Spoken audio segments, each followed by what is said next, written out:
On Aging. I apologize, the webinar is starting a little late here. We had some technical issues, but I think we've got it going now. If anybody has any trouble seeing or hearing the presentation, you can chat in on the chat box or raise your hand. But we're going to get going here. This is the webinar, Gray and Gay, Serving the LGBTQ Population. And I'm just going to take a couple quick minutes to introduce our presenter today, Donna Redwing. Donna Redwing is the Executive Director of One Iowa, the largest LGBT organization in the state. Its mission is to support full equality for LGBT individuals living in Iowa through grassroots efforts and education. She served as Executive Director of Grassroots Leadership and is Chief of Staff at Interfaith Alliance, Walter Cronkite's organization in Washington, D.C. She was one of 3 members of the Obama's Kitchen Cabinet on LGBT concerns and was Howard Dean's outreach liaison to the LGBT communities. Redwing has also held leadership positions at the Gill Foundation, Human Rights Campaign, and the Gay and Lesbian Alliance Against Defamation. She was the founder of Gay and Gray in the West, an organization by and for aging LGBT community members. While directing the Lesbian Community Project, Redwing was featured in a Sundance Award-winning film about the 1992 struggle against the radical right in their ballot Measure 9. Redwing was the first recipient of the Walter Cronkite Award for Faith and Freedom. In contrast, during the Dean campaign, she was named by the Christian Coalition as the most dangerous woman in America. Redwing lives in Des Moines, Iowa, with Sumitra, her partner of more than 26 years and wife of 5 months, and their dogs, Dr. Watson and Cinnamon. Let's quickly share a quote from Donna. She says, "I am, at my core, an activist, an advocate, and an agitator. I believe that the next chapters in the history of this precious LGBTQ movement will be written in communities around the nation, small cities and towns, farming and rural communities, places like Iowa. Justice will be won by the brave people who come out and live their lives with honesty and integrity, by our friends and our allies, by faith communities, legislators, justices, and by our neighbors and families." Donna, we're very happy to have you with us today, and I'm going to turn the presentation over to you. Great, thank you very much, and good morning, everyone. It's a Friday morning, and I'm sorry we took a little time getting ready here, but I hope you'll think it was worth it. I've been involved in aging issues, especially around the LGBT, lesbian, gay, bisexual, and transgender community for a number of years. Here in Iowa, we've encountered and we've begun collecting the stories of aging LGBT people and trying to understand what the reality is like. There's one fellow that calls us every week. He's probably 87 or 88 years old. He and his partner lived together on a farm for many, many years. And he said that, you know, everybody called them those bachelor farmers down the road. But they had each other. When his partner died, he was alone. He didn't have family. He certainly had some community. But now he finds himself in assisted care. He calls us every week because he's terrified that someone will find out that he's gay. He's terrified that he'll be hurt. He's terrified because he's vulnerable. And so we talk to him every week, and if he doesn't call us, we call him. We make sure that the people in the facility he's in, which is in a rural community, that they know that somebody cares about him. But for me, whenever I think about this work, I think about him, and I think about what it must be like. And so kind of keep him in mind as we go through re-examining support and services for LGBT persons. This morning, we're going to define LGBT identities and issues, look at some of the challenges people face, and I hope provide you with just enough information to take some steps to remove barriers. And there'll certainly be an opportunity for questions. So some of you may know some of this or all of this already, and for some it might be new. For others, you know, I understand that for some people this is a hard issue. It may be because of religious belief or because of cultural background, but the reality is some percentage of our community and some percentage of the community you serve is lesbian or gay or bisexual or transgender.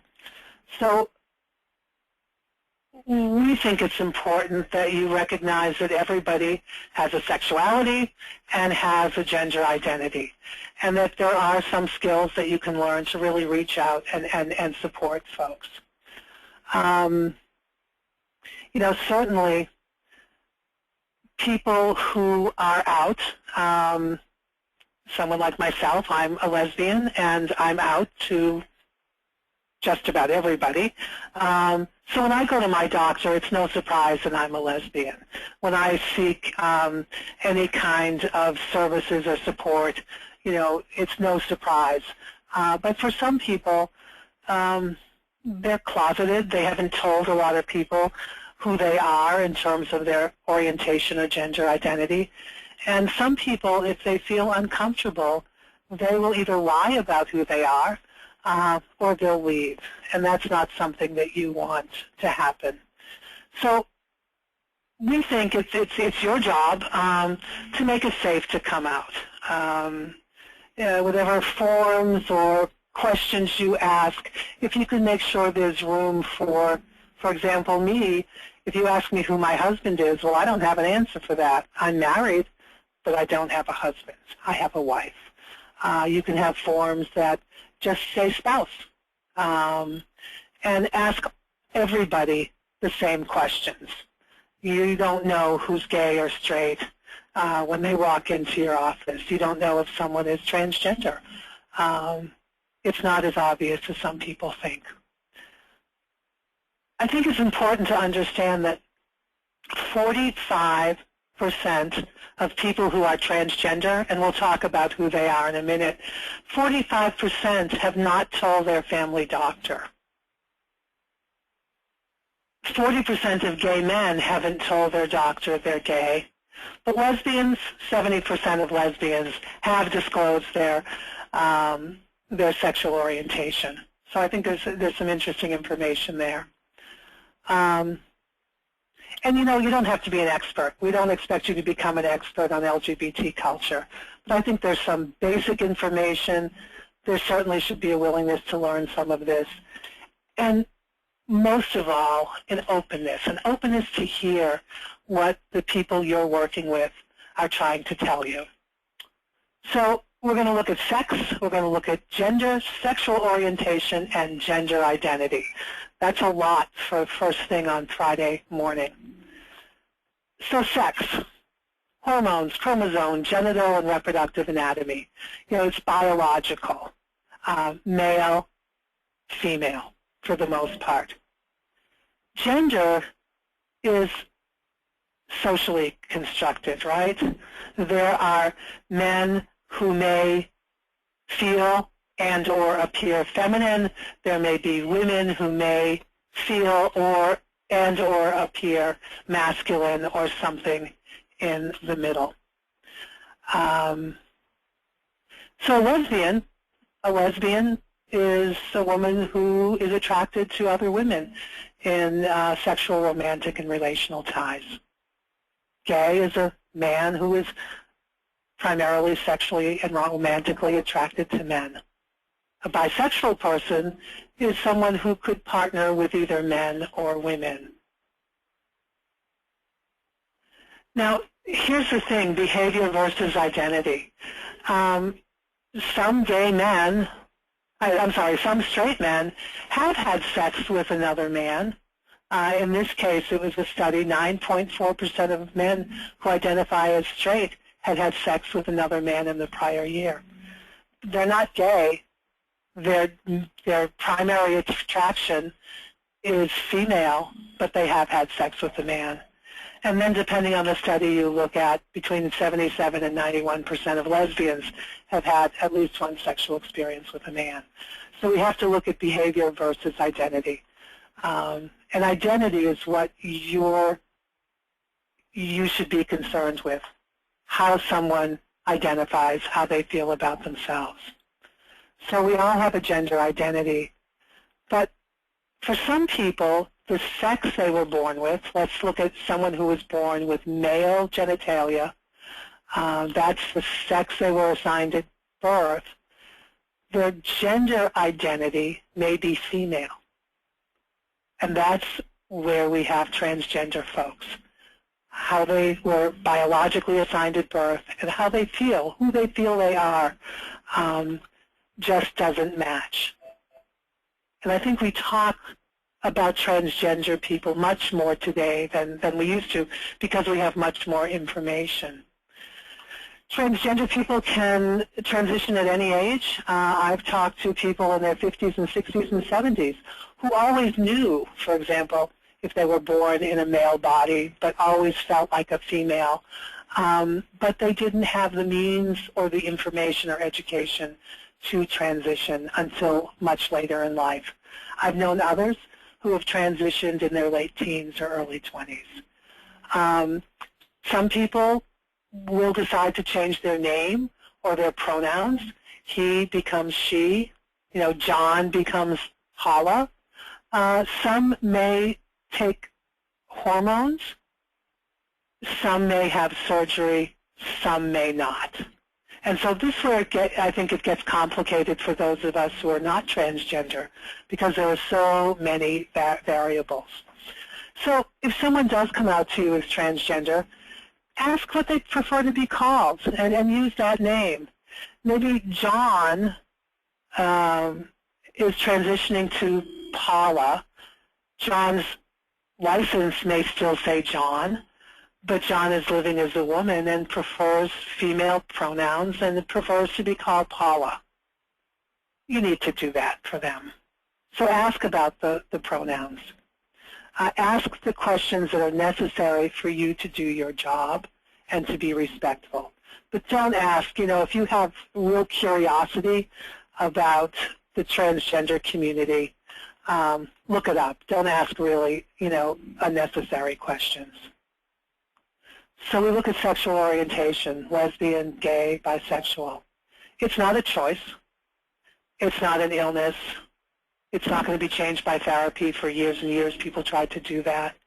And it's really determined by lots of factors, and I don't think there's any real agreement around why people are gay or lesbian or bisexual. If we look at a continuum, there's male and there's female, and then there's kind of sexual. It's often been called sexual disorder, but it's where someone is neither male nor female. We could look at people who the term is intersex, where people have both genitalia and reproductive organs from both sexes. And about 1 in 1,200 people are born that way. Gender, is someone female or feminine or masculine? Are they kind of androgynous? And it really doesn't matter what their sex is. We all know some women who are quite masculine, and we all know some men who are feminine. Gender identity, do you identify as a man or a woman? A lot of young people are now talking about gender queer. They're on that continuum. They're not to the left or the right. They're exploring who they are. And then certainly their sexual orientation. Is someone attracted to women? Is someone attracted to men? Or is someone attracted to both? This is a lot of information on a Friday morning. So know that it's not always obvious who's LGBT. We don't all wear rainbow pins. Not all lesbians are masculine. Not all gay men are feminine. You just can't tell. So when you're asking questions about someone, you'll get some of that information if you're asking about partners or spouse, preferred pronouns, and the language people prefer to use. And it is okay to be awkward. As you learn how to work with various sexual orientations and gender identities, of course it's going to feel awkward, and that's okay. Here's some information. In the state of Iowa, we're very lucky. LGBT people cannot be fired for being gay, although that was not always the case. In 29 states, it's legal to fire someone simply for being lesbian, gay, or bisexual, for no other reason. And in 38 states, a person can be fired for being transgender. And you need to know this. Every LGBT person in the country knows this. And that's why, for many, they make a decision not to come out to their family, their friends, their colleagues, their coworkers, their providers. 38 states, a person can be fired just for being transgender. This is just some information in those states without protective policies. LGBT, lesbian, gay, bisexual respondents were 5 times more likely than those in other states to have mental disorders. Well, when you're kind of living under the gun, afraid somebody's going to find out who you are or who you love, that kind of makes sense. And people who've experienced prejudice-related major life events, being fired from their job, being thrown out of their family's home, any number of things, were much more likely to have suffered serious health problems. For transgender folks, I mean, look at this. 57% were rejected by their families. 47% have attempted suicide. And then look at the homelessness, refusal of Medicare. And then for those who can't change their gender on their IDs, imagine living as a woman, appearing as a woman, you know, everything about you, but you can't change your ID. So when you show your ID, you're still John Smith instead of Paula. You're still male, not female. And so every time you use that, you're coming out as transgender. For care for LGBT people, lower income, negative experiences with healthcare and most kinds of providers, providers not having the information they need, and then there's certainly a lack of research and policies and procedures. And if somebody has multiple stigmas, let's say a gay person with a disability, a lesbian of color, a transgender person who is undocumented, they experience multiple discrimination. Again, some real risks around alcohol and tobacco. LGBT people at elevated risk for depression, anxiety, and suicide. And what we're finding now is that increased cancer risks. And of course, because people aren't coming out and because so many are uncomfortable with their providers, they're not having the screenings they need. HIV. Whoever you're working with, whatever age they are, HIV is something we have to know about. But for trans women, the prevalence is 28%. For African American trans women, 56%. The highest prevalence in the country. While we're going to talk about aging, we should actually look at what happens to our young people. And again, 8 times more likely to attempt suicide. 80% of LGBT students have heard homophobic remarks. 39% have been verbally or physically assaulted. 20 to 40% of our homeless youth are LGBT.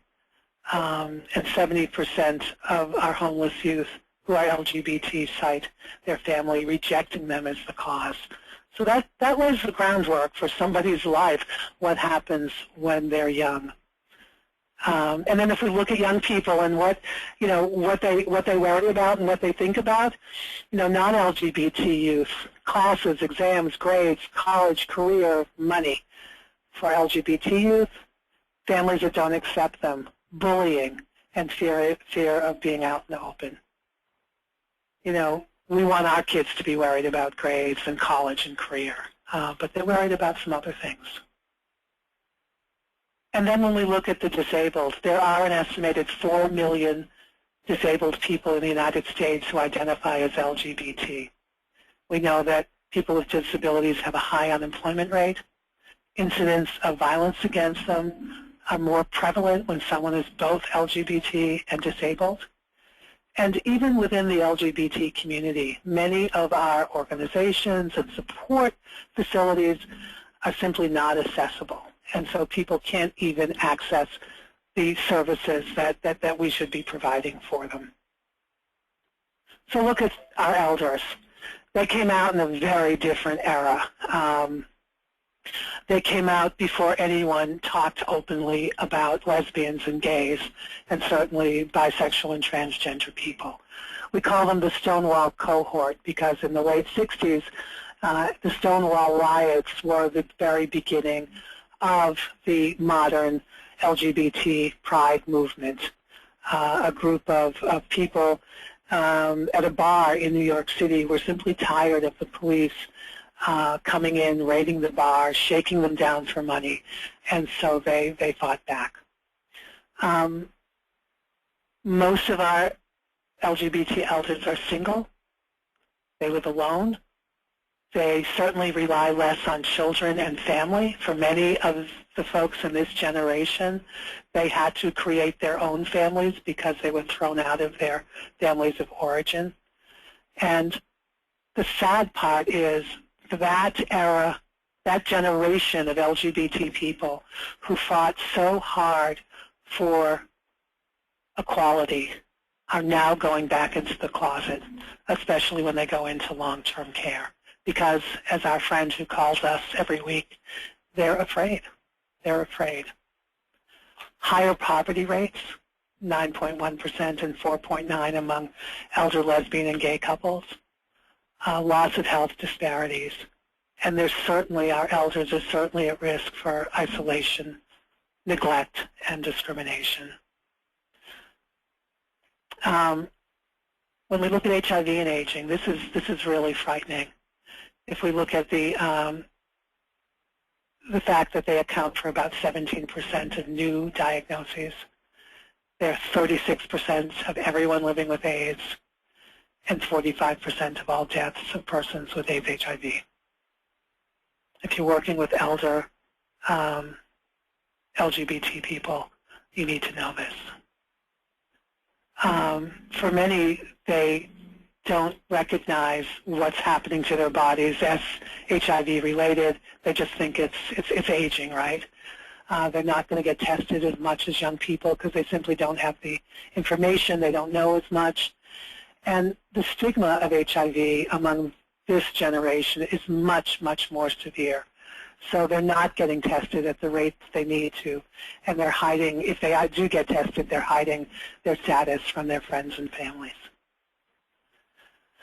We think there's about 1.5 million LGBT folks who are 65 and older. And as we said before, they're facing significant barriers to successful aging. There aren't a lot of programs, especially in the non-coastal cities, for LGBT elders. So how do we create a welcoming environment? You know, we've all heard the golden rule, right? Treat people as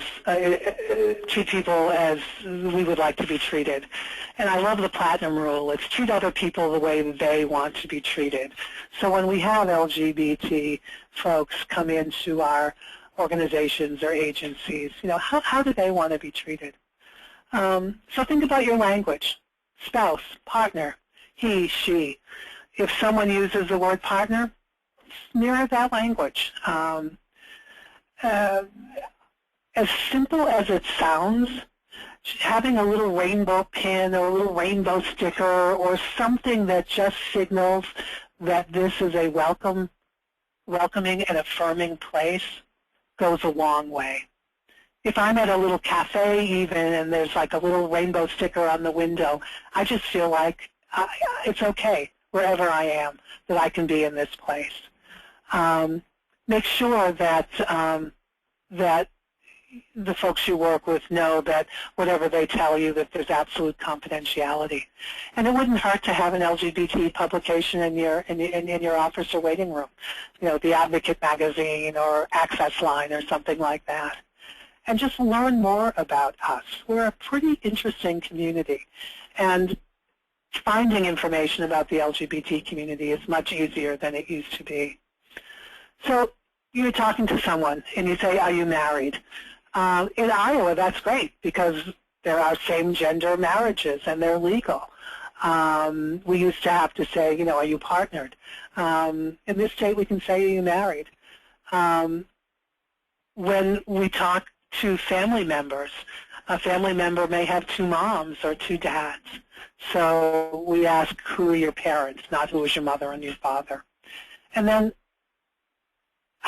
what name would you like to be called? Someone gay or straight, they may have a nickname or, another name other than their legal name that they prefer to be called.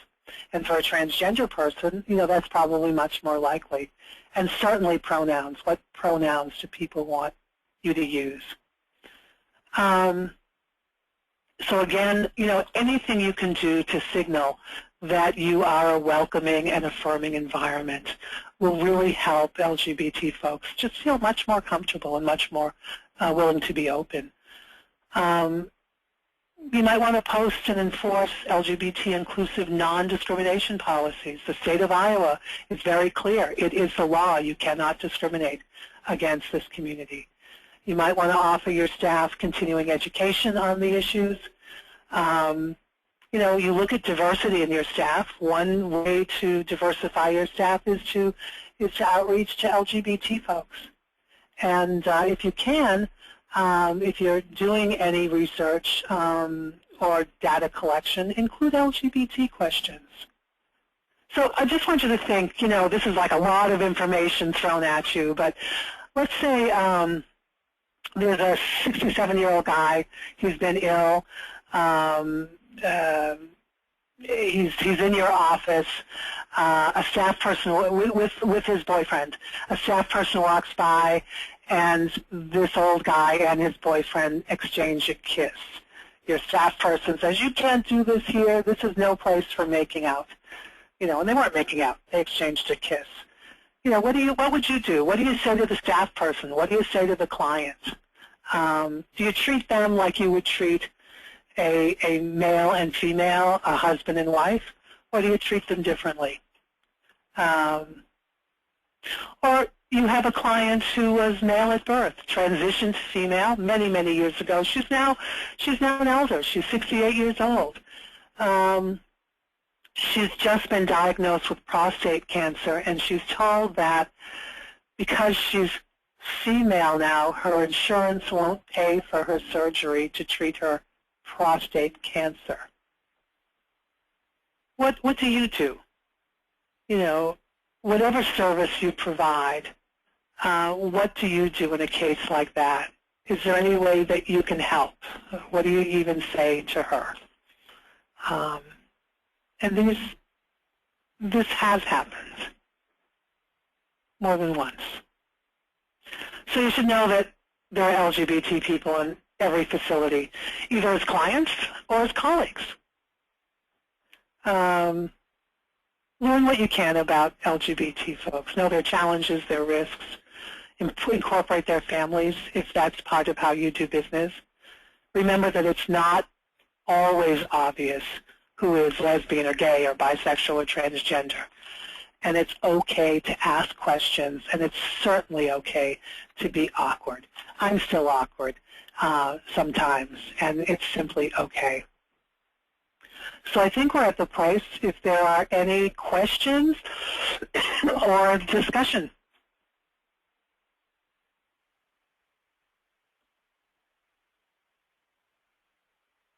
And I'm looking at the screen.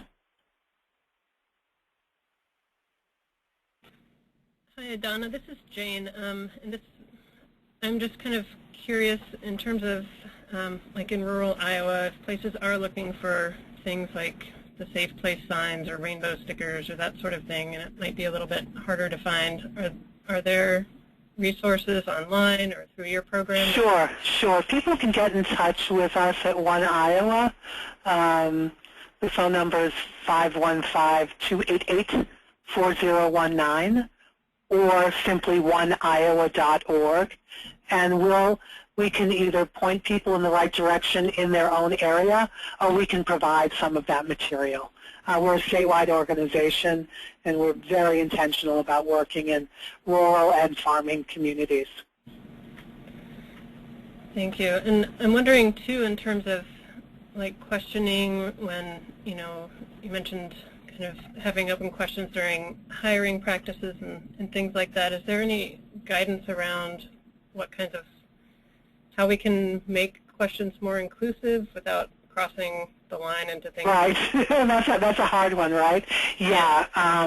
And again, the Human Rights Campaign, hrc.com, has a really good employment section that could be very, very helpful. There's also some major industry that have really figured that out. And, what I'll do is I'll get an intern to collect some of that and put it on our website so that people don't have to do all the research. But there are some good models. Great. Thank you. And You're welcome. I know sometimes during these presentations we don't always have a lot of questions at the time, but sometimes I think people get questions, think of things later. Sure. Is there a good contact if they... Yeah, if people want, just email me at simply Donna at oneiowa, ONEIOWA, so Donna at oneiowa.org, and I'd be happy to, answer any questions, or if, there's information or resources people need, I can point you in the right direction. If we don't have it, we can get it to you. That's great. I'll just give it a second here to see if there's any other questions. It's hard when you can't see people. I know.